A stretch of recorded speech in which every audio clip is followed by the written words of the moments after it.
lilit yung kawali natin guys. And samahan nyo ako kung paano ko siya gagawin. No? Papakuluan muna natin to. No? Samahan nyo ako guys. No? Let's go! Ayan guys, no, naghiwa na tayo ng bawang na hiniwa lang natin sa gitna. Ayan, pagkatapos niyan yung daon ng tanglad, no. Ayan, tapos yung daon ng sibuyas. Ayan, nilalagay na kasi natin yan sa isasabay natin sa pagpakulo ng pata ng baboy tsaka ng manok, no. Ayan, dagdag pampalasa rin kasi yan yung mga daon na yan. Yung tinimpla na natin siya guys, no, nalagyan na natin ng paminta, tapos ng daon laurel para lalong bumungo siya. Yung guys, no, napakuluan na natin yung crispy pata natin guys, no. Yan, malambot na siya. Yung guys, ang gagawin lang natin dito, no, patutuyuin lang natin siya ng mga 1 oras bago natin siya isalang sa mantika.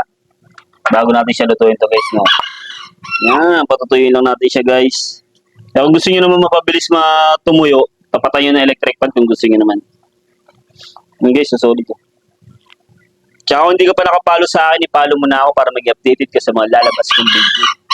Ayan, gagawa na tayo ng ipapahid natin sa manok na guys.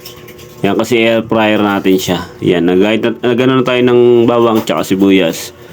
Yan. Tapos yun na natin din ang kalamansi. Pagkatapos yan, yung mga daon na yan, no, pipinuhin lang natin siya ng pinong-pino.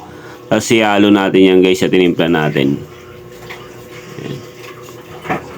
Yan, hinalo na natin guys. No? Tapos yan titimpla natin oyster sauce. Tapos ang paminta. Yan guys.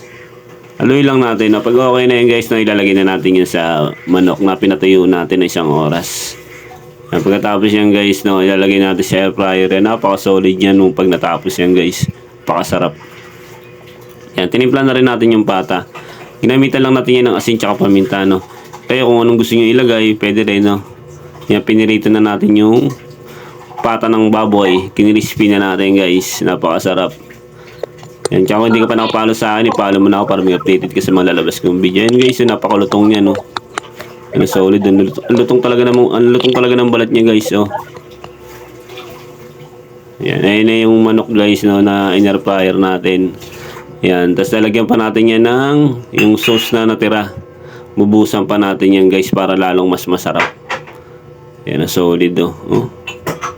Yan, pagkatapos yan, okay na yan. Solid na yan guys. Napakalambot niyan.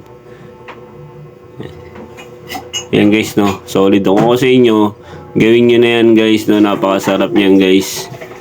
Ayan, no, solid.